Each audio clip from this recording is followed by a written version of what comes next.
The feeling of self depends on their being at the same time a contrast, the feeling of other. The self has a certain sensation of being in control of life to some extent through voluntary action. The will seems to have a certain freedom. And yet, on the other hand, there are limits to that. And it seems in the end, life sweeps us away, and we are overwhelmed by the involuntary. And yet, the voluntary keeps popping up. New voluntaries come into the world with every baby. So you see, you couldn't have the experience you call being a voluntarily acting self without the contrast of the involuntary happening. Now, do you want to be without the involuntary happening? You want to get rid of that? All right. If you get rid of it, you won't have the experience of the voluntary self.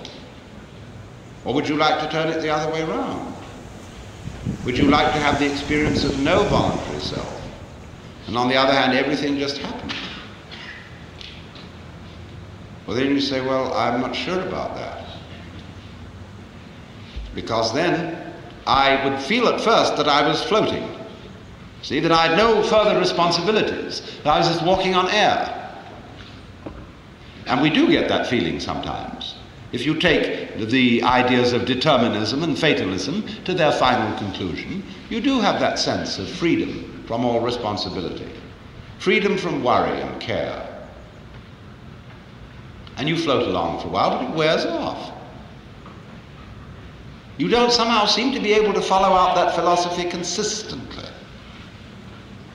especially if you have children. And somehow a society begins to push on you to be responsible, as it pushes on children to be responsible. And so this nagging duality keeps coming back. That I cannot realize the nice irresponsible condition of involuntary behavior unless I have the contrast of the possibility of the voluntary, and vice versa. Now, what does that mean? Obviously, it means that these two aspects or sides of our experience, which we can call the voluntary and the involuntary, the knower and the known, the subject and the object, the self and the other, although appearing to be two, are indeed one.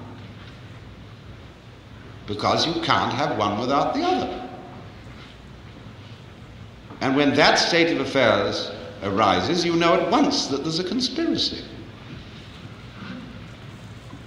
That two things which look as different can be are for that very reason the same.